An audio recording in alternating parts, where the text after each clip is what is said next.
আর কিছুদিনের মধ্যেই Copa America start হতে চলেছে এবং ঠিক তার আগেই ব্রাজিলিয়ান তারকা রোনাল্ডিনো কিন্তু ব্রাজিল ন্যাশনাল টিমকে নিয়ে কিছু বিস্ফোরক মন্তব্য করে বসলো।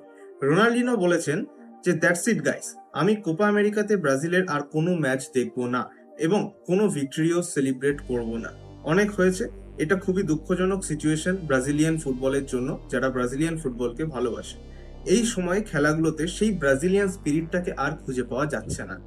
রিসেন্ট কয়েক বছরের মধ্যে এটা সব থেকে খারাপ দল এবং কোনো রেসপেক্টেবল লিডার্স নেই এবং মেজরিটি রয়েছে অ্যাভারেজ প্লেয়ার্স। আমি কখনো এত বাজে সিচুয়েশন দেখিনি এবং ব্রাজিল টি শার্টের প্রতি এবং ফুটবলের প্রতি ভালোবাসার অভাব স্পষ্ট। আমাদের পারফরমেন্স খুবই বাজে হয়ে গেছে এবং এটা খুবই লজ্জার ব্যাপার। তবে তোমাদের কি মনে হয়, কোপা আমেরিকা স্টার্টে কিছুদিনের আগেই এরকম একটা ওপেন প্ল্যাটফর্মে এসে এই ধরনের মন্তব্য করা, এটা কি রোনাল্ডিনো সঠিক কাজ করেছে? Please do let me no in the comments.